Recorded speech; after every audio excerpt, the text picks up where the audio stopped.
Hello, everyone. I'll give you a moment to connect to sound. Hello. Hello, and welcome to the Brooklyn Rails drum roll 1100th New Social Environment. I'm Chloe, Director of Programs here at the Rail, and I have the pleasure and privilege of being your MC today for a conversation featuring Jason Andrew, Robert Cozzolino, Jessica Farrell, Jody Isaacson, and Lyle Rexer. And now I'll introduce today's guests and host. Jason Andrew is a founding partner at Artist Estate Studio, a consultancy that recognizes the importance of promotion and preservation in an ever-changing art world dominated by tastemakers. He is a leader in the field of editing and implementation of Catalogue Raisonnés. Robert Cozzolino is an independent curator, art historian, and critic based in Minneapolis. He curates collaboratively in partnership with artists, colleagues, and broad communities. Jessica Farrell is a painter who grew up in the Midwest. In addition to her art practice, Farrell manages the David Byrd Catalogue Raisonné.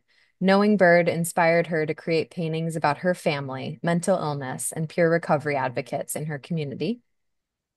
Seattle-born artist Jody Isaacson lives and works in Sydney Center, New York. Recent solo shows include Shh at Walton, New York, Absence of Presence at Greg Kucera Gallery in Seattle, and others. She is the executor of the David Byrd Estate, an artist she met a mile from her home in 2012. And our host today, independent critic, curator, and writer Lyle Rexer, is the author of The Critical Eye, 15 Pictures to Understand Photography, The Edge of Vision, The Rise of Abstraction in Photography, and Photography's Antiquarian Avant-Garde, The New Wave in Old Processes, and others. He's published hundreds of catalog essays and articles on art, architecture, and photography, and we are lucky to have Lyle as an editor-at-large at the Brooklyn Rail. And with that, I will pass it over to Lyle to get us started. Thanks, Chloe. It's great to be here. I just want to make a couple of remarks before we take off. I want to thank obviously the rail. It's great to be 1100. I think that's a testimony to the fact that the program that the rail initiated really as a result of COVID and the distance that we all felt from each other has been enormously successful and important. And again, we're on our 1100th iteration. So that I think is an amazing testimony to what the rail has managed to do. I want to thank Robert Cozzolino and Jessica, obviously, and Jason, who's here, and Jody. I had a chance to meet Jody and Jessica at the gallery, and just a couple of things that I want to mention. There's a small show at Anton Kern up right now of David Byrd's work. It's almost like how can I put it? It's a jewel box of a show. So if you have a chance to see it, it's absolutely essential in order to understand what Byrd is about. And it's my understanding, and you can correct me if I'm wrong, but there will be a larger kind of iteration of the exhibition coming up. Um, we also have a very important another proximate cause for our discussion of David Byrd's work, and that is that there is a Catalogue Raisonné that's being prepared, and I know that Jason is directing this. Um, and I just want to say something about that project, although I don't know it well. Um, and the work that's going on around it, the notion of the preservation of artists' estates, uh, particularly in cases where, in cases like David Byrd, and I know any number of other outsider artists, where their archive has been up until very recently very private. Um, and there has been, in most cases, no provision made for how the work is even going to exist in the world. It's enormously important. I've just been working on a couple of projects where it could easily have happened that those archives just disappeared forever, and I'm haunted by that. We all know artists whose estates are enormously valuable to us personally, but also kind of in the wider world.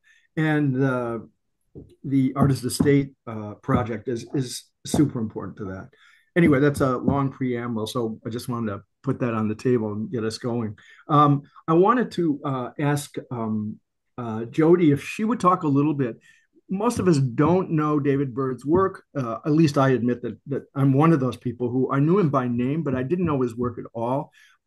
It's an astonishing body of work. He's a fascinating and in many ways a very challenging figure for us to deal with. And the person who I think is most directly responsible for the fact that the archive is with us at all is Jody, who met David Byrd. And I wonder, Jody, if you could talk to us a little bit about sort of biographically speaking and your own experience with him and his work, how this work kind of came to be for us, not for the artist because he did it, but I wonder if you could give us a little bit of background. I'll give you a brief summary, and you can go to the Catalogue Raisonné and read an extensive treatise on this story. But I lived a mile from David Byrd's house, just out in the country, outside of a small hamlet, Sydney Center, about 3 hours north of the city, outside the Catskills. And I walked by his house probably every other day for 2 to 3 years. And you could look up his drive and see you didn't see much of a house, but you saw these sculptures that were very intentionally put there. Rusted rims of wheels with a cube on top, a big cube balancing on the point. And you only saw these in the winter because in the summer, there's way too much foliage.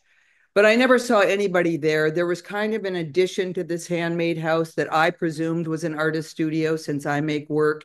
And, when you look at houses, or when I look at houses, I just sort of imagine who lives there and what they do there. I wonder if we could take a look at some of the pictures of David's houses, as long as we have those on the slideshow. Yeah, just while I'm talking, I think you might Yeah, as well. exactly. Um, that's, well, yeah, you can find those. So that's David building his house. And so one day, Jessica and I were asked to actually curate a show of artists over 70 in our local hamlet.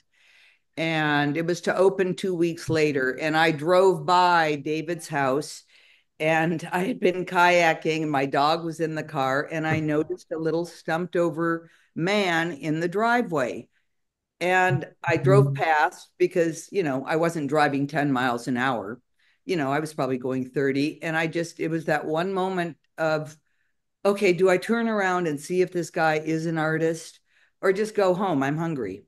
And I don't even know why. I just turned around because I'd been curious about this person. And the addition I'm talking about is the room to the left there that you see, that I just thought would be an artist studio. So I turned around, went in the driveway, introduced myself, didn't get out of the car, just introduced myself, and told him that my colleague and I were working on this show that's going to open in 2 weeks at the abandoned Sydney Center Elementary School, and looking for artists over 70. And I'm just so curious, are you an artist?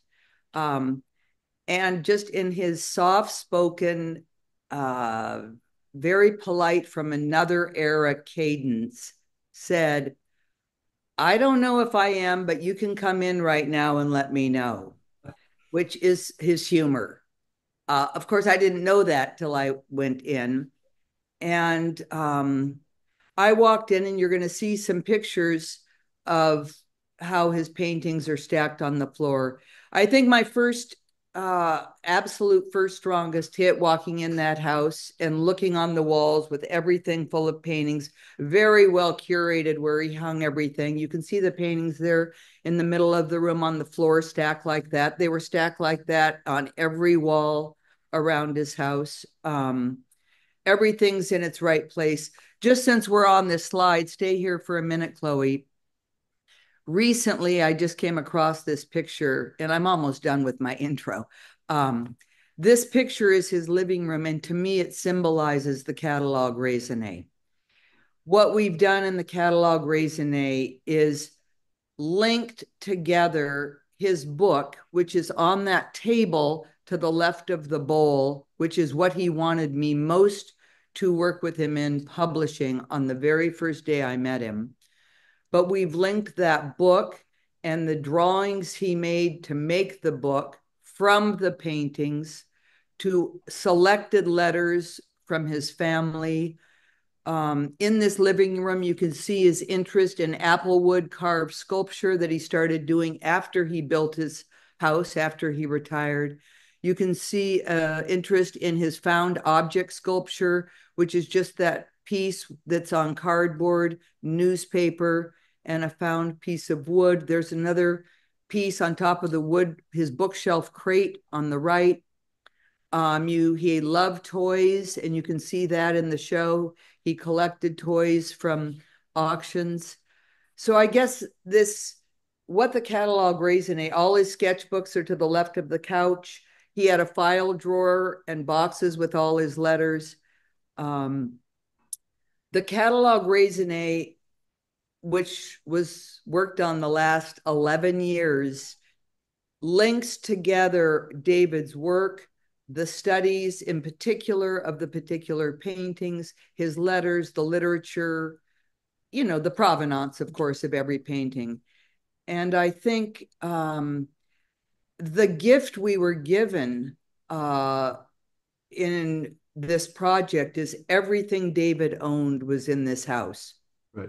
So we haven't searched for anything. Mm-hmm. It was all there. It's just been a matter of getting to know the work, cataloging the work, going through all the drawings, figuring out which ones were or nothing, themselves, putting together, reading all the material basically. And it feels so good to, I guess I'm going to close in a minute. The last thing I'll say is I felt like I had just met Morandi, who my favorite artist as a printmaker, because of the consistent, persistent palette, persistent vision. What's the term I'm trying to use? Anyway, there was a persistence of vision in David's work, and you can see it now just looking in his living room as if you had just walked into this room. There's something about that palette that is so David Byrd, now that I've known it. So in closing, I'll say I look forward to now really looking at the Raisonné when I'm not working on how it's getting put together, designing it with Jessica, inputting all the material. It's almost like I can now be a scholar on this man that ended up being my friend. I had an active relationship with David for 9 months before he died. I saw him almost every day. And it was a day that changed my life. And I just want to jump in here. To be clear, the reason why everything was in his house is because he never showed his work. Isn't that correct? He was a recluse. He was a recluse, or if we want to characterize him that way. But and I do want to talk about that idea maybe in a bit. But that idea that his entire archive or his whole world that he'd been making for decades was all around him. And I that must have been an astonishing experience to walk into. I mean, we've all had epiphanies in artist studios, but it's quite another thing to walk into the complete world of an artist who literally nobody knows about. How did you feel at that moment? Was it shocking? Was it exciting? And it again, was emotional. Byrd was not young. He was in his 80s. It was emotional. I feel like I didn't like sob, but I feel like I did. I was so moved by just standing in the room when he showed me that book that he was so interested in. That's what he wanted my help with. Can you help me get this book published? I've been working on it the last 8 years. It's those 80 colored pencil drawings from his paintings. We show in the catalog his reworking of his text for that book.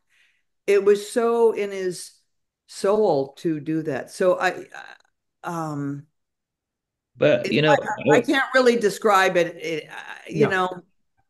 No, but it's overwhelming. Actually, it's just remarkable to be in that kind of situation. I think it's important to say what the book is, what the content of the book is, because it's very specifically tied to how his imagery was generated. Mhm. The title of the book is Do you want to do that, Bob or Jessica, or do you want me to? Yeah, I thought we'd get right into that because I think, Bob, that's a really important. You want to talk about that, or either one of you? Um, I think either Jessica or Jody, since they encountered it for the first time. Well, Jody, go ahead. The title of the book is Montrose, VA, 1958 to 1988. And I don't know if we have a slide of that book covered. I'm looking at our list of I've images. got a copy of it right here. So Uh, it looks a little bit like that. but it's about 11 by 14 inches. Haje Kantz, in conjunction with Anton Kern, published a facsimile of the book. It's beautiful. So it's available to everybody.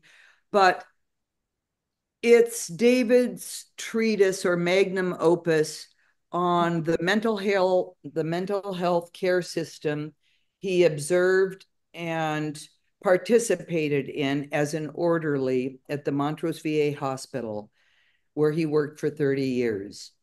And he has taken the time to color pencil beautifully. This is actually, I can't tell just from my computer screen here if this is anyway, he made color pencil drawings from his paintings that are there's a painting of the hospital buildings that are so beautifully rendered of the paintings. But also he talks about what is insanity, boredom by the staff. It really shows his empathy for the patients and how they were treated. And you learn a lot about what David observed and processed during those 30 years. And that book, as you say, that book he had together as a thing. And again, like you say, Haji Khan's published an absolutely stunning version of that. Um, Based on my experience, I would urge everybody to get one. It's really a remarkable document, truly astonishing and very moving, like you say. And his idea was that was in a sense like something that was the most essential thing that he wanted to be out there in the world. Is that seems to be what you're saying? Well, it's just the first thing he asked if I can help. You know, Uh-huh. who are you? You're my neighbor down the road. I know where you live. You want to put my work in a show. This is what I really want you to do. Or do you think you can help? Can you help? We have a list in his writing of all the publishers he sent. You know, he went and Xerox things at Kinko's Right. and sent an introduction letter. And we have the rejections he received, like from Cornell Press and different. He sent it to 15 people. Um, but you know, here's the amazing thing about that day.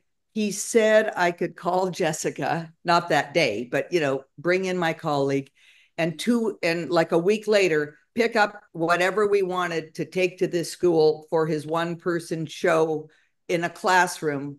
You know, we gave everybody their own rooms for this Mhm. show of 5 elderly artists in our hamlet.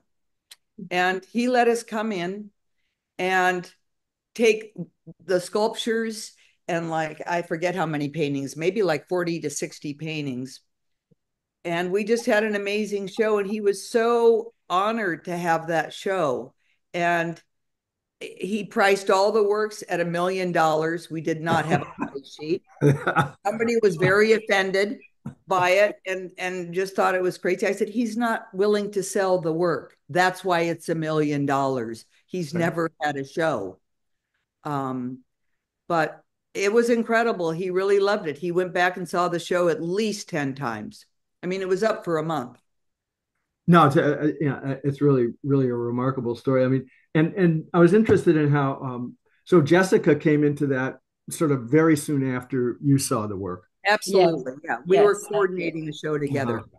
Right. I mean, I remember Jody gave me a call and said, um, you have to meet my neighbor that I've just met, David Byrd. And so I came into the house and it was like it's the most astounding one-man show I will ever see in my lifetime, I'm sure, because it was his whole body of work in the home he'd built, and there he was standing in it, stacks and stacks. And the interesting thing is that I'd moved to the hamlet the year after David had moved there. So when I looked at the things on the walls, after 23 years, I started recognizing the places and the people he was painting. And we were frequenting a lot of the same places, which was really strange. So I saw the auction hall that I'd been attending, and all, the auctioneer, and just the whole drama of all these scenes. And also, I have a family connection to mental illness like David. And so the patience that really stopped me in my tracks. It was overwhelming. And it's kind of amazing that we're here today. So I'm so excited about this and excited about the Raisonné. And Jessica, you're directing the Raisonné itself? Yes, I am. Yes. I'd like to hear about some of the challenges of that. Right. Just because it's a complicated body of work. I mean, he was focused on Montrose, VA, and a selection that he'd made for this notebook that he created. And again, I think anyone who's interested, certainly in outsider art, but in any kind of art at all, should have it. As I said, it's an astonishing document, remarkably moving, but it's also really complicated in the way he's using images. And just, you guys are hinting at this kind of back and forth between making a drawing, making an initial impression, then doing one version, and then maybe doing a painting, and then moving back to doing another version. I wonder if you could talk a little bit about the complications of dealing with that, because this is a complicated situation, shall we say. Right. Well, I was new to all of this, to be honest. I'm a painter, but, I had never seen, who would see something like this? It's kind of a once in a lifetime situation. So basically, as far as the work, I started with the paintings and getting to really know those. Mm-hmm. And then we have these small drawings that are 4¼ by 5½. And David, a lot of them are on the VA paper, the letterhead. He had quartered it. And so I started to recognize the paintings. So there's a good number of those are painting references. I would say the majority of those are of the patients. They're like in every conceivable situation and pose that you can imagine. It was really, it was daunting to see all of these drawings, and kind of haunting as well, because, he was just obsessed with the patients. Right. But and of course, to just the practical aspect of this, yes. the book or the notebook Right. called Montrose VA, which is obviously a really important part of the, of his oeuvre, let's say, that there are no photographs in that. It's not as if he was making paintings and then doing a photograph and inserting that.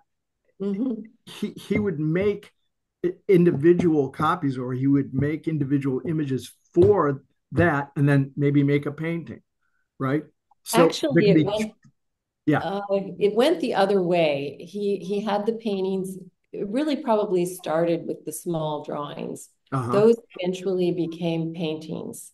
Not all of them, but a certain percentage. And then after the paintings were done, he actually made colored pencil sketches of his paintings. Mm-hmm. So he worked right. And each of those iterations is different. They each have a very specific character. I found that just, and the fact that, and I'm sure he had access to, obviously to photographs, no photographs. In other words, it had to be a translation or a different iteration of an idea, right? one on the wall, one maybe a sketch, the other one a pencil rendering. And I Yeah. Well, you would see, the first part of it was the mechanics of it, what, was separating all these things. When I saw a painting, I'd have to put them in this pile and it was extensive. And, I came into it not really knowing the paintings that well, but of course you pick it up. And there were different themes that are on the Raisonné, which, the painting themes. Actually, the CR was really the perfect tool. And I want to thank Roger and Susanna Shepard at Panopticon, because it really was the perfect tool to expose David's, I would say, elaborate artistic roadmap that he had with this work. So, you just have to come up with ways to organize it. And I kind of like organization. So it worked with my personality. So yeah, the themes to the paintings, the psychiatric work is, the largest body of work, but genre paintings, landscapes, upstate auctions, which I had attended those. So I was looking at my friends in the painting. And then he has family paintings, still lifes, and self-portraits. So once you had them in their theme, you could kind of work down from there, right, right. And it's a So much larger body of work than simply the work that's contained in Montrose VA, although that has a kind of, let's call it a yes, specific gravity that really kind of anchors our thinking about him as an artist. At least it does for me. But it certainly it's does. been a revelation to look through the images in the Raisonné and see the incredible range of stuff he was trying to work out, kind of outside of Montrose, stylistically and thematically. It's impressive. I mean, very impressive. Yes. It does lead me to a question I wanted to ask. And this is, I think, specifically maybe kind of directed to Jason. I'm interested in the how the how you got involved, how AES got involved uh, with Byrd's archive, and sort of challenges that you see, or just your experience of working with the archive in the context of, let's say, an institution that obviously it's very important. Sure. First of all, I really want to congratulate Jody and Jessica for their dedication and like full on life commitment to this artist, managing the legacy of an artist, not to mention taking on a catalog raisonné project is no easy feat. Um, my place in this was back in, I think, 2015. Jody reached out to me, and I introduced her to the team at Panopticon. Shout out again to Roger and Susanna, who've created this amazing software. And I'm just so excited for Jessica and for Jody and also for David Byrd that the result of that meeting has created this informative, very cross-referential and immersive database. I'm also pleased that the art industry is sort of caught up with the times because way back in 2009, when I launched the first catalog raisonné of Jack Tworkov's work online, there were many who were very much against this online activity. Many were against it, but there were two really important people who were for this process, and that was the late David Anfam, author of the Mark Rothko catalog, and then Heidi Freiberger, who was the author of the Barnett Newman. I want to just dive right in and share this catalog and show you a little bit of the back, how people will approach this. Is that something we can do? Yeah, I'd love to. Okay, here we are. Is everybody seeing the landing page for David Byrd? Just give me a Byrd thumbs up. Yeah. Okay, great. So when you land on this page, okay, so what, Jody has also told us, and when this artist died in 2013, every art that the artist made was left in his home. So, they, uh, this is paintings. You can see sculptures, ephemera and sketches related to the Catskill house in the studio. This is the book that we've been talking about, and also studies. The material here is just so complex. 326 paintings, as you can see here, and an ability to sort of navigate through these themes, as Jessica has just outlined here. So there's this wonderful filter where you can not only, you can select a few things and dive in. I want to go to one of my favorite pieces here and just sort of have show you how this works. I happen to know the cataloging numbers. Liquor store sketch from 1948. I believe it's one of the earliest of his oeuvre.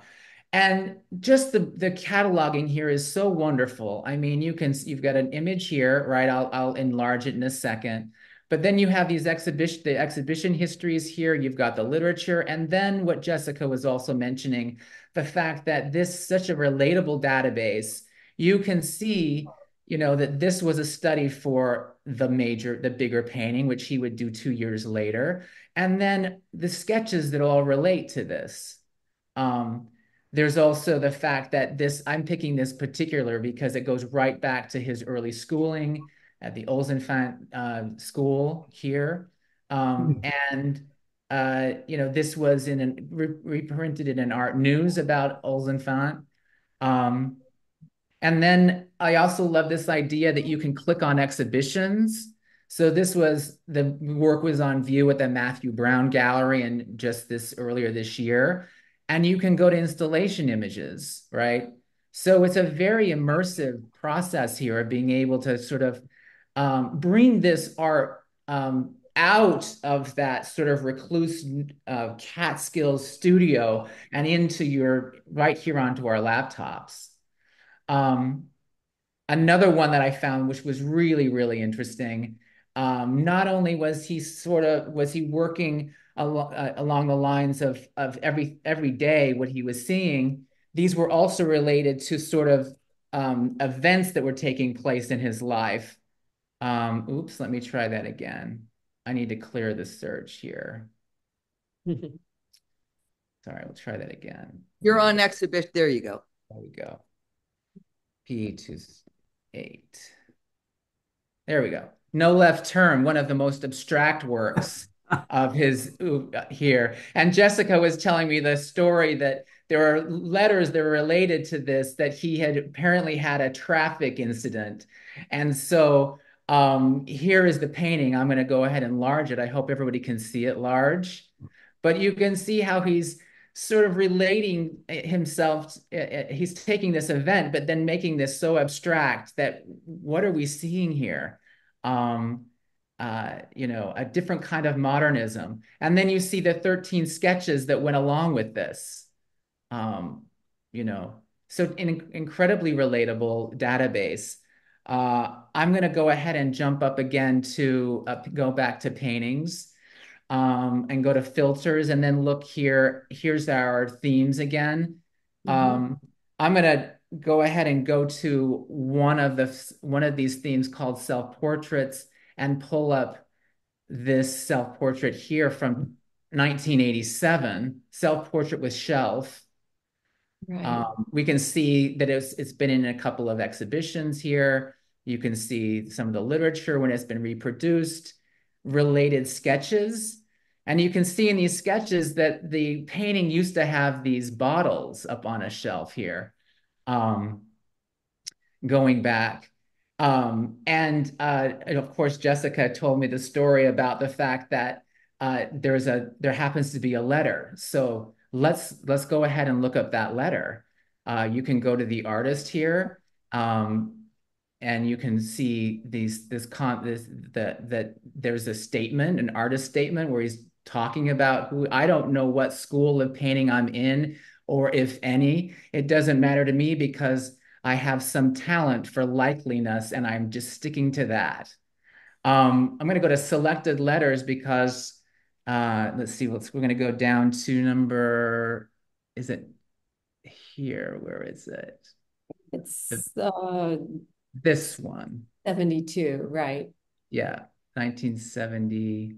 No, go on. There you Letter go. 72, sorry. Yeah, number 72. There So we go. that portrait, self-portrait of himself was talking about these bottles and those people who get to know Byrd's life a little more. He was an avid collector, antique collector of bottles. And so this letter is telling him, almost like writing to himself. He's telling us that it's funny. It's a funny thing that my bottles and jars, I paint pictures and I find my pictures wanting the attention so much that I have to put my bottles away. So relating back, so this is a letter that's relating back to that self-portrait. In fact, let's just go back to that self-portrait really fast. And we'll I go. also like the studies because he has the bottles in the studies, except for one, he's taken them out. It's like you feel like he had a sense of relief because he was really the bottles and the painting, there was like a rivalry for his time. And which is what Part the of this is you can, the zooming in here, you can see this very faint but pushed back. So, just incredibly exceptional research, amazing that all the material was there, but it might seem simple to a lot of people. Oh, well, all the work was there. All you had to do was catalog it. But it's just genius that Jody and Jessica decided to try to use this, online platform as a way of being able to share this material, not just the artwork, but the studies, everything that's related to it. There's a fantastic, you can look at the biography, the chronology, there's some videos. You can search just by exhibitions. Obviously, there weren't that many, but we can go back to, this is the Sydney Center that Jody was talking about earlier. And you can look at these early, like this was the classroom, right, Jody? Oh, it was a class. It's just like the new space, up the Hudson, Anton and 5 other dealers, campus. They bought a school just like this school and have an amazing show there that I guess they're going to have there's going to be a live interview with all those dealers in Fong this week sometime. It's very similar school. Can I jump in and ask a question? Not to be the practical about all this, but this sets obviously a really high bar for the way we deal archivally with artist estates, and I'm super impressed by this. But how do we fund a project like this? I mean, wow, yeah. Oh, wow. I mean, I'm just going to take a step back from the money and I'm just going to talk about the time and dedication. Yeah, absolutely. I mean, I really feel like, Jody and Jessica have just poured their own life into this, and I'm sure they're not, invoicing the estate for the hard work that they're doing.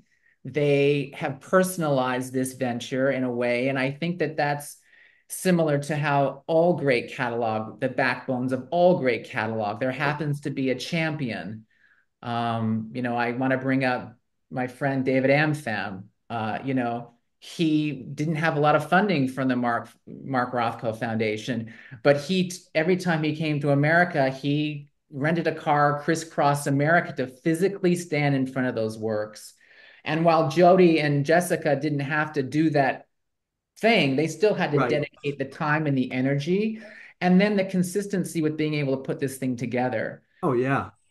Well, you feel a real responsibility, or at least I did, to David, because he'd left this all behind. As he was dying, we were caring for him, and yes, and for me personally, the psychiatric work had a lot of meaning with my family. It kind of took me on a journey to better understand mental health care in my community.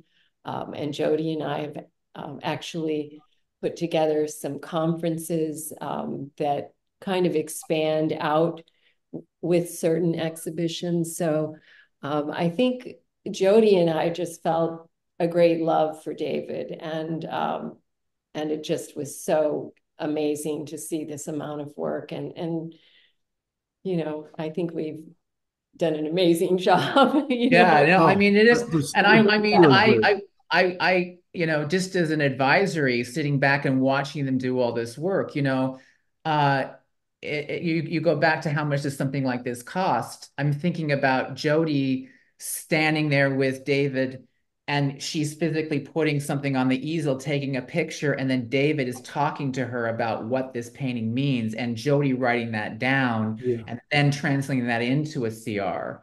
I work with a lot of different various estates and different at different levels in this process, and it really comes down to that kind of one core person who feels obliged or dedicated to being able to see this thing through. And then I have to say, everything else tends to fall into place. You Uh-huh. find a Yeah, I can partner, see you that. found a gallery partner, you're able to sell one or two paintings, you're able to pay for the photography. A lot of it, I mean, this is an 11, 12-year project that we're seeing, the first volume, we're going to say, because Jody and Jessica will be launching a second side to this, which is basically all of the drawings. Wow. You mentioned something, and or Jessica did, which I think is really important. And I wanted to bring Robert in about this. Uh, Robert's written an essay for the Catalogue Raisonné, which I think is really important to read. And Robert, you make a particular point about, I think about Byrd's kind of position in terms of the institution in which he worked, the VA hospital, the Montrose VA hospital. And I think, unless I mischaracterize it, you were saying that, first of all, it's an enormously empathic position that he occupied, but a kind of complicated one as well, vis-a-vis mental health and the institution itself. As you wrote about Byrd, I wonder if you'd talk a little bit about what you found about him as a someone was deeply immersed in in this in this mental health institution, and kind of what his attitudes were, or how you read him in all this. Yeah, sure. So I think that I'll just join everybody also in just saying how, as a researcher, as a writer, as somebody who cares about artists, what Jody and Jessica have done is extraordinary because it is such a user-friendly catalog raisonné. And it's online, so it's accessible to everybody. And for somebody who's looking at how an artist is making images and how they're thinking through the studies they're making on site, because it's important to know that David Byrd was working a day job and sometimes at night, and he was sitting in different places in the hospital around patients, sketching, making little sketches where he could on little pieces of paper, uh, being very attentive to gesture, facial expressions, the way that the patients are moving in their bodies and navigating space, it comes out in those little drawings. And those are the source materials that he used for scaling up to bigger paintings that he wanted to make. And so what I think is one of his great gifts is that he seems to have tried to understand what was going on inside patients' bodies by looking at their outward appearance and thinking about how medication is affecting the way that they're feeling in their bodies, things that we don't have access to, which is what they're experiencing in their mental illness, um, and tried to depict these things in a way that you know, makes you care about them as individuals, as human beings, which contrasts greatly to a history of images of the mentally ill from the past. And so I think David Byrd being there day in and day out for 30 something years or 30 years and getting to know some of these patients to the extent that he could as an orderly, and really watching their progress, seeing whether people got better or not, whatever that means. And also understanding that it's a VA hospital. So these are largely men who are maybe suffering from PTSD. Who knows if they had mental illnesses that were triggered by being in combat or being in service, or if their experiences in particular is what led to this. But, there is a particular context for what these patients are suffering. And I think that not only did Byrd really seem particularly sensitive and attentive and compassionate about depicting their bodily gestures as a way of understanding what's going on inside of them.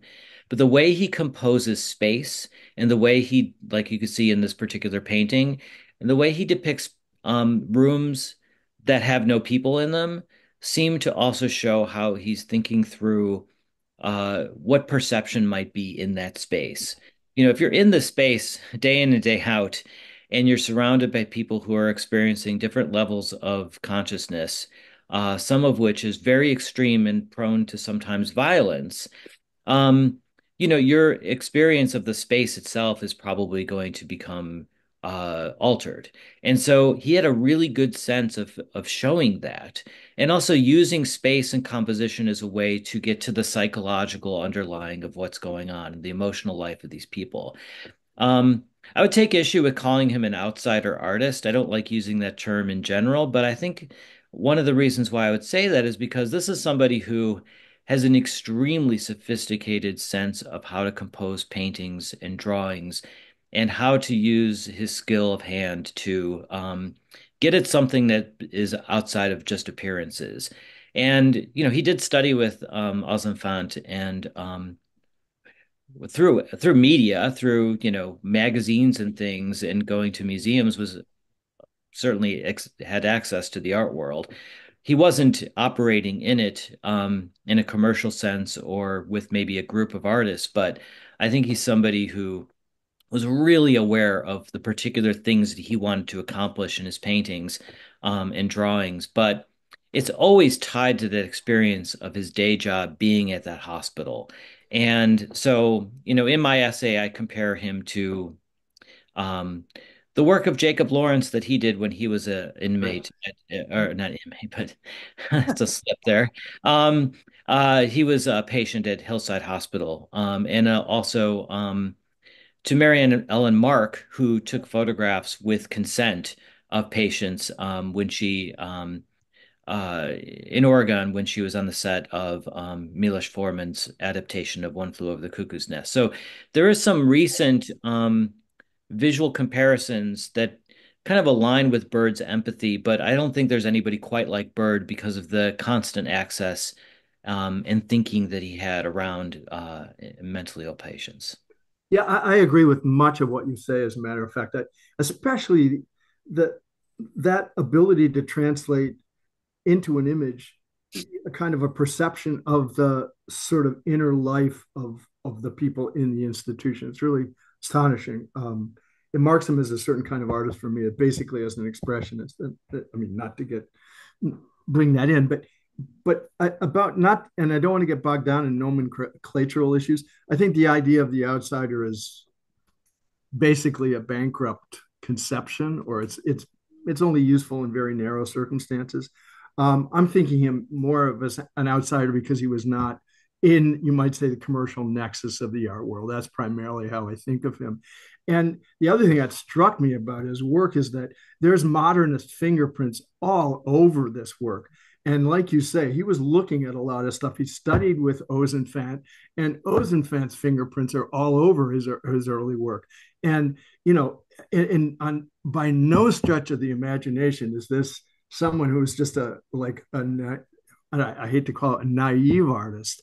That said, I think it's really interesting the more time I spend with this work to see the kind of currents and how he's trying to bring them all together to get at exactly what you're saying, that there's a reality that he's engaged with every day, and that is enormously important to him that he's trying to render, which is why, again, why that book was so important to him. I mean, it really is kind of his both artistic and human understanding of what the world was around him. And Yeah, it's Jody and Jessica could probably speak to this more directly and factually, but he had a hard upbringing and there was right, mental illness in his family, and right. one of his siblings committed suicide later as an adult. So I think, these kinds of things were really deep inside of him. And I think, I often wondered as I was working on the essay, and particularly looking at the self-portraits, if he struggled himself with uh, degrees of mental illness or particular kinds of things that maybe painting helped keep at bay. I wonder. I wondered about that, and we'll you guys are going to do some readings from his work, from his prose, which is enormously important. It seems to me. In that way, he to some degree he resembles Henry Dargaud. They're completely different animals, but the writing part is really, really important in him trying to put into words or express a kind of, I don't know, a set of feelings or like place himself in a way and see what you can respond to this, all of you. I felt that there was throughout Montrose VA, there was a kind of ambivalence about everything he saw. That is, on the one hand, the institution is, again, he likens it sometimes to a prison. People can't get in, they can't, when they get in, they can't get out. Uh, and at the same time, he also understands very, very clearly that it's a place that many people inside the institution need on some level. And this problem of what is the inner life of the people he's dealing with. On the one hand, he sometimes steps away from them and he gets very impatient with them on some level and goes, these people they're difficult. I mean, they're not fun to be around. And yet at the same time, he's also right inside that kind of world. And like you say, how it feels and how it's structured. And I'm just interested in you guys' responses. You've spent so much time with the work. Do you see that kind of ambivalence, that kind of split between feeling for and yet at the same time feeling against? I don't know. That's not probably a good way to put it. Well, I'll just say there's a passage in the book. I can't recite it by heart, but it's, sometimes he wonders who the patients are. Are they the doctors or the patient, and who's observing who? Yeah, And I remember that. yeah, and he questions the kind of the superiority of the doctors and the distance they keep from the quote patient. He Right. also has an emotional response in one of these writings about the workers at the hospital were told not to get personal with the patients, never invite the patients to your home. You're going to keep the boundaries were very well marked. I'm not sure that's adding in. There's an astonishing picture of one of the workers, one of the aides, who is a woman, and another man embracing in the hallway, and a patient down the hall, kind of curled up into a ball. And he talks about that, about this relationship, the staff relationship, and the image is just absolutely astonishing. And I mean, you see these pictures and you're kind of catapulted right into this world where with all the contradictions that you're talking about. Within the Yeah, writings, David had also, I mean, his father had been the patient, his father had been institutionalized and drowned. Likely it was a suicide, we feel. But anyhow, he had, within the writings, he was actually sometimes, you know, turning in his fellow coworkers because he felt that they were not doing their job responsibly. Not, anytime sometimes they had blocked entrances so the patients couldn't get into the television room. And he spoke up, he was an advocate in a way, and certainly creating this work. So I found that very interesting, though. Yeah, there's a something he wrote that maybe is relevant to what you were just describing, both of you, Jessica and Lyle. He says, what is common in a mental hospital is not so common outside and offends. Uh, Mhm. Sort of suggesting that functional behavior is contextual. Um, and then he follows that by saying, of course, patients could ask, where did they get the staff from? I love that. Yeah, that's great. They could well ask, actually. They could well ask. And I do think that that's one of the things that makes him such a compelling figure is that, as someone who thought and felt a great deal about about the institution in which he was working, it really, I mean, it was a world for him. And it was a world that he clearly felt he had to understand, to render, and also to you know to present to others. I mean, Montrose he's a man on a mission, and that mission is really it's complicated, it's very personal, and it's something that as a viewer it requires an enormous amount of attention to get your arms around really what he was trying to do in that book. So And also there's letters or there's writing to himself where he's clearly also concerned about consent or the yes, lack yeah, thereof, yeah, and worried about whether it's possible for when he publishes his book eventually, if he's hoping that he does that, if people might see themselves or see a family member in the pictures and might get upset about it. And so these are things he's concerned about as he's thinking about the process of making the art more visible.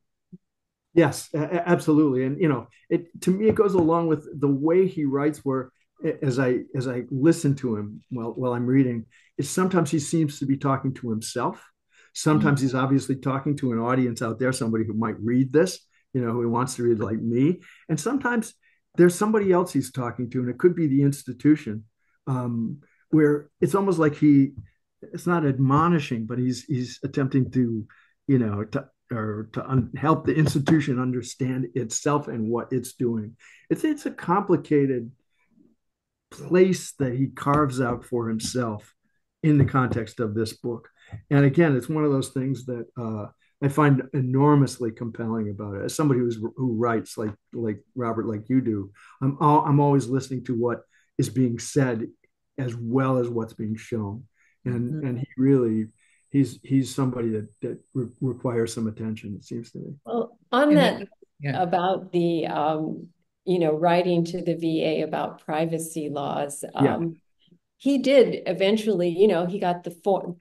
It's actually in the selected letters section, which has 45 letters. He has hundreds of letters. That section of the CR will be highlighted in the second volume, with a lot of amazing works on paper, but that's coming. So, but after he hears and gets the okay from the VA that he's not violating any privacy laws, he continues to write to them. And it's interesting because he talks about a brochure after, he's free and clear. But then he writes again and he tells them, about how the job was for him. And he talks about a brochure that the VA put out. And he said, when it shows, the smiling nurse waving as the patient left and was all better and healed. And then he said, but after I worked here, I realized that that was actually not the case, that a lot of the veterans did not get better. That's right. It Yeah, was just, absolutely. yeah. Yeah.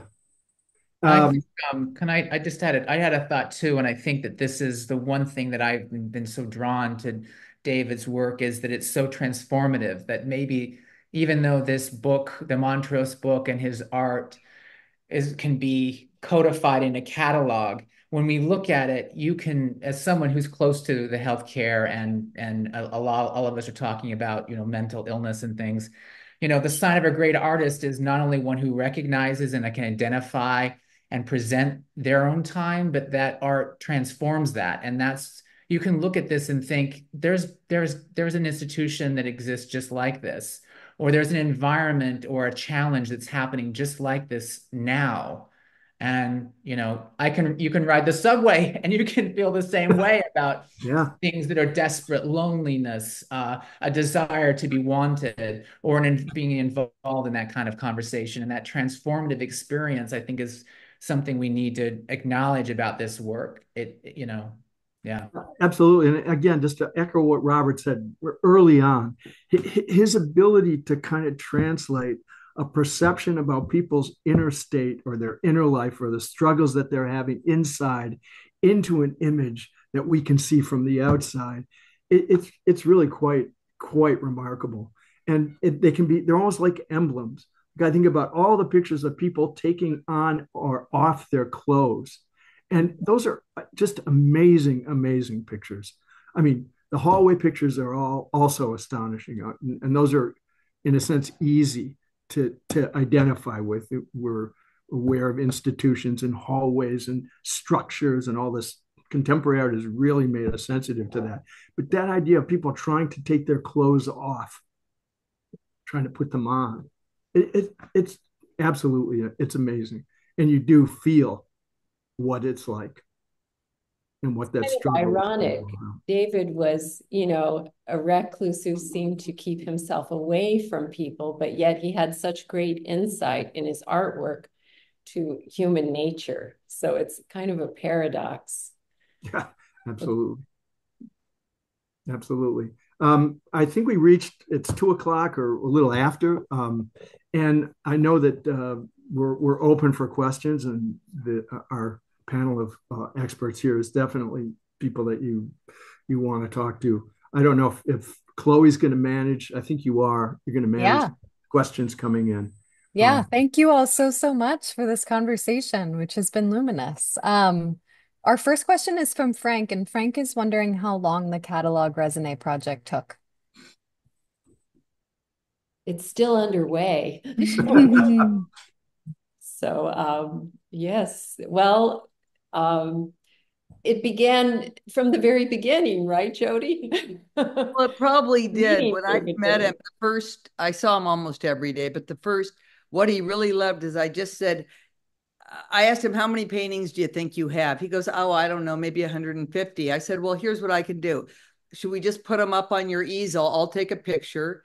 I'll go home and bring you a proof sheet of what I took that day. He just loved those proof sheets. I mean, just to see the little teeny icons full of 20 paintings a day. And I guess that's where it started. That was our catalog that we referred to every painting with for at least a year. Mm-hmm. We started the Catalogue Raisonné when I met Jason, and found the Panopticon, who has the software, and then helped us design it in 2013. So maybe a year after David died, 2014, until 10 years but probably since 2012, I'd say. Mm-hmm. And it will keep evolving, a raisonné is, and in fact, that's the beauty of bringing it to the public, is it actually involves everyone, the whole community all over the world, and the self-portrait with the shelf, David refers to a Whistler painting in his quote. And I thought, I hope somebody, lets me know which painting that is, because I've looked and I haven't quite figured out which one it is. So that's just, if anyone knows, send it to us. Thank you all for those answers. Thanks for that question, Frank. If you have a question, feel free to post it in the chat in the form that we've got there, and we'll turn to you next. I'm going to ask a question. I'm curious if to hear your thoughts on Byrd's colors, which I noticed always sort of appear light touch and colored pencil-like even when he's using paint. And I'm curious how you think this effect works with the content that he's depicting, and if any of you have thoughts on it yourselves. Robert. Well, I've noticed that too. I think I first became aware of his work through Alex Baker, who directs the Fleischer Ullman Gallery in Philadelphia.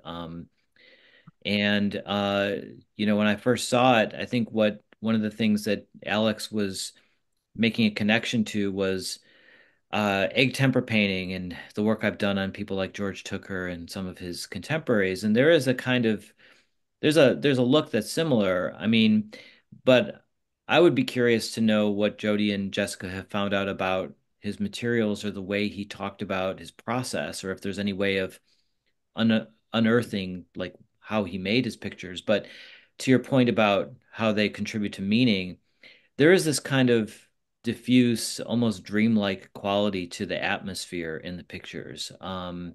There's something about almost like you're seeing the imagery through a scrim. Like you're looking through to some other world, to me, is kind of how I've taken to see it. It's almost like, in a way, because he's in his studio trying to cobble together an image from the drawings he did on site. It's through, he's reconstructing things through memory and feeling.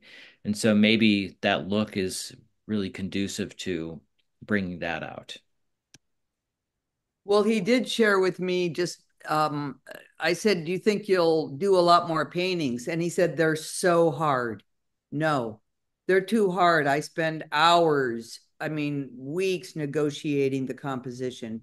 He did not draw on his canvases. Maybe modern technology will prove this otherwise. But he painted with a tiny paintbrush, first of all. You can tell the marks. But he drew with paint and just roughly tried to figure things out with the paint itself. And he didn't do a lot of over painting. So it's almost like very deliberate, slow chess moves to come up with his compositions. But Yeah, that's at the end. He did think all his pictures were too light. mm. Really do have a feeling of colored drawings rather than paintings in some cases, like Yeah. you said, Chloe. Yeah, I think a lot about, for example, somebody like Seurat and Seurat's drawings. And even if you go back and look at Ozenfant, who we studied with, there's a lot of Ozenfant's palette that can be very, very light. And I've wondered, I mean, obviously you pick this up as an artist and you develop a way of doing things, but I'm wondering if there wasn't kind of, based on what some of you guys are saying, a kind of distancing going on. That is, he built the paintings. The paintings are enormously, as you say, labor intensive, and there was a kind of almost like a built-in distancing going on. It gave him perspective or purchase on what he'd seen. Just a thought. Well, I think It that kind of motivated, damped down the temperature. ergo, it motivated him to do the book. Yeah, I think absolutely. That's that it interesting. Yeah. leads to how can I further this investigation that he's just spent his life doing.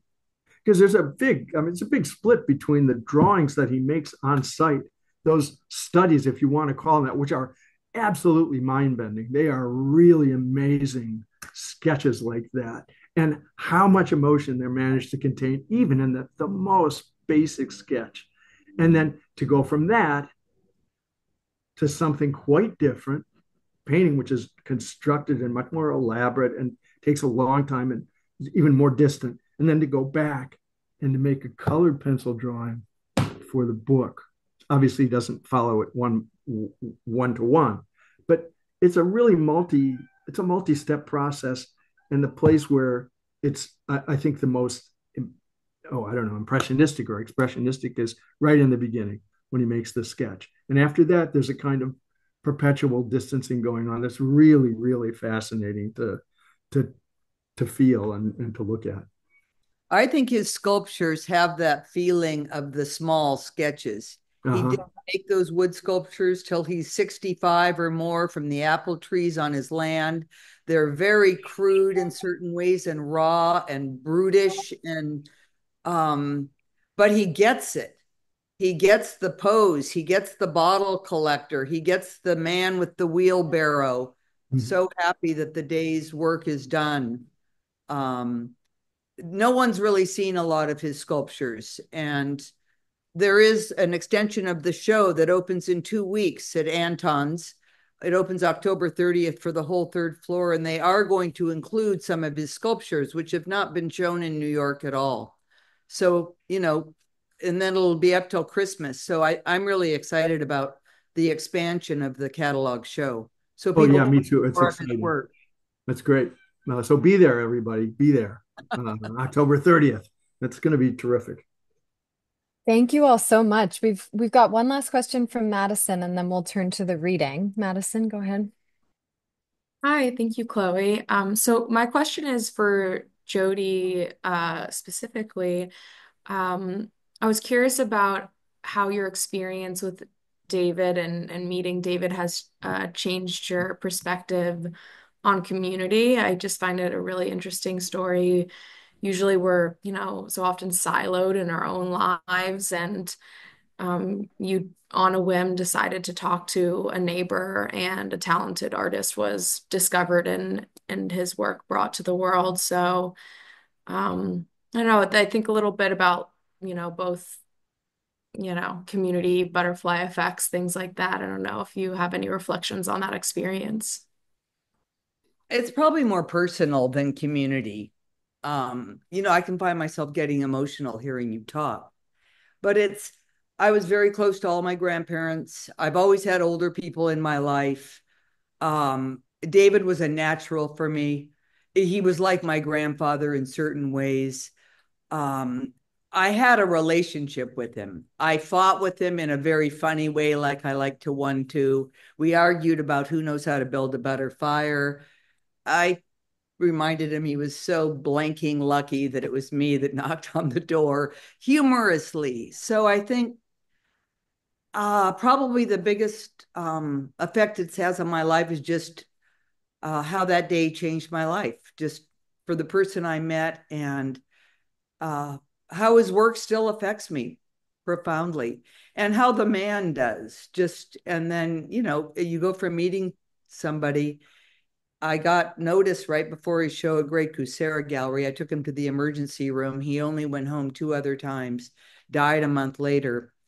I'm still absorbing it probably. I don't know if you ever get over it, or it's just a more personal answer. It didn't really connect me so much more to the community as probably just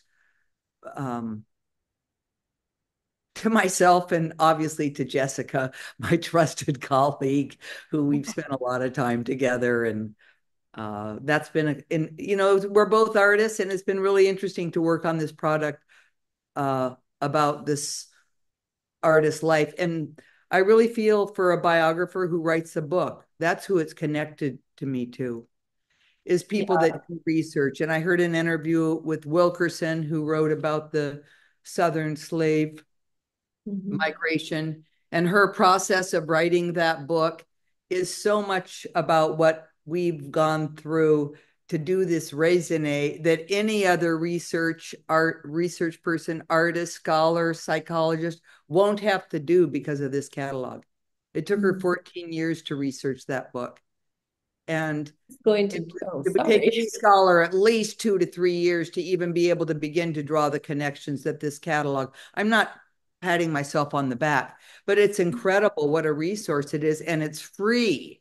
Hardbound catalog raisonnés are never under 100, 150, 250 on up. They're so expensive, and you don't see them out there even available. So technology is so amazing that we have all these tools. And I'm curious what other connections and comments people will have about David's work that get made. David isn't that well-known, Lyle. You'd never even heard of him. I mean, this is the beginning of a beautiful friendship. No, but this is the beginning, I think. Thank you so much, Jody. A little community, just very quickly, we have had some, ripples out into the community. Definitely. In upstate New York, we held events related to David, conferences. And then also we held an event recently in LA. So with an organization called Painted Brains. So it is rippling out into the community. So yeah, I didn't mean to neglect. Yeah, we do take time, hopefully with every show, to have some sort of connection with advocating for better mental health care and attention and funding for programs that are in desperate need. Thank you, both of you. Wow, thank you all so much. And thank you for those questions today.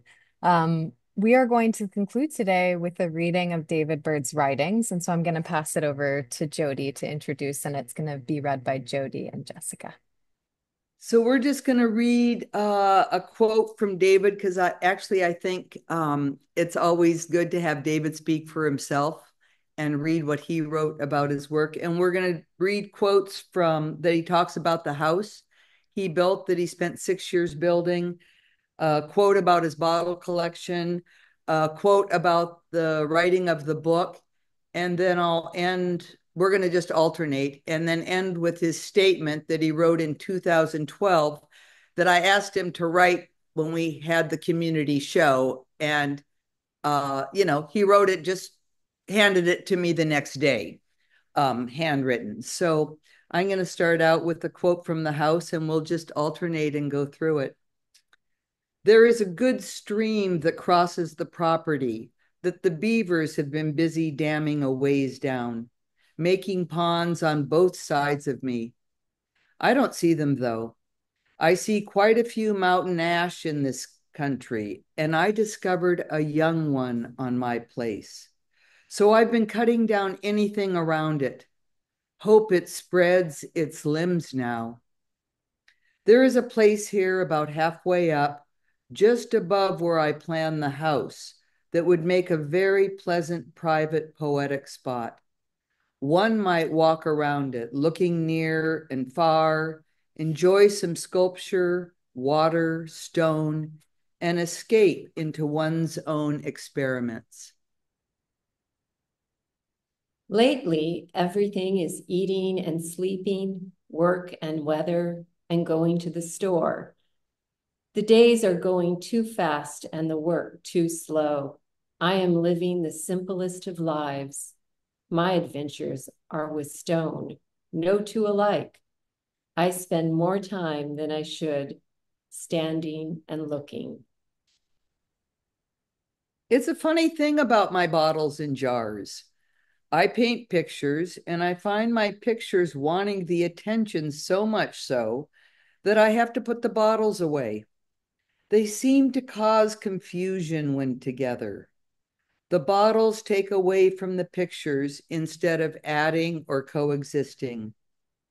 Good bottles and jars are very egotistic. I have just a problem like all painters. Too many pictures stacked against the wall and too many cartons of bottles. Looking at my drawings and paintings of Montrose, VA, years after I had done them, I had the idea that maybe they would make a book. Any subject is book material, apparently.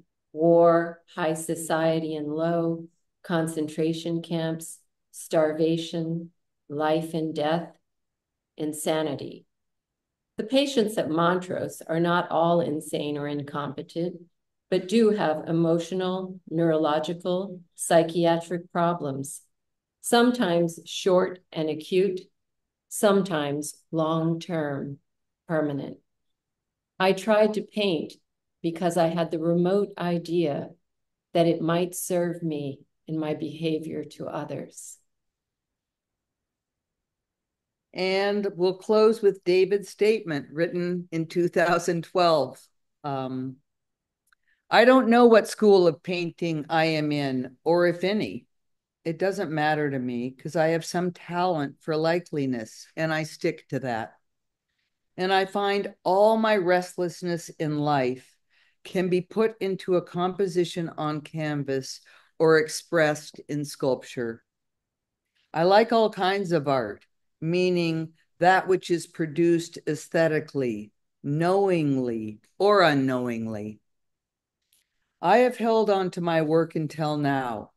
I have given several pictures away, but never managed to show. Never thought about making a living from it after attempting several times to break into the art market. I was enrolled in a life class at the YMCA in Springfield, Illinois, at the time that they took my brothers and sisters under their control. The Children's Service League, I think it was called. From then until now, 70 years, it has been mostly bad jobs, like everybody else, and occasionally drawing and painting, except now being retired and having built my own house to paint in, I am free. I didn't read that very well. From then until now, 70 years, it has been mostly bad jobs, like everybody else, and occasionally drawing and painting, except now being retired and having built my own house to paint in, I am free. I have found that bad jobs can produce very good pictures. Don't know what good jobs produce. David Byrd, 2012. Oh, Jody and Jessica, that was lovely. That was such a good way to end today's conversation. Thank you both so, so much. And thank you again to Lyle, to Jason, to Robert, and of course, again to Jessica, Jody, for today's incredible conversation. I encourage you all to go see the show at Anton Kern, if you're in New York City. And I would like to thank the team at Anton Kern, especially Kristen, for helping make today's event possible. And we'd also like to thank the Terra Foundation for American Art, who sponsor the New Social Environment program and make conversations like this one possible. They also support our archive, which is on YouTube, and where this video will be available shortly. The Rail has been free and independent for 24 years. A donation directly supports our staff, our writers, our operations. You can support our work through the link in the chat.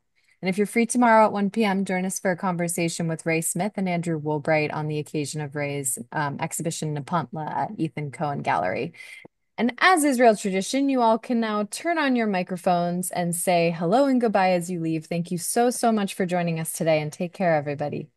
Thanks, Thank Chloe. Thank you. Thank you Thank very much. you. Thank you you so much, all. everybody. Thank Thank you. you. Thank Bye, you. everybody. Bye. All right.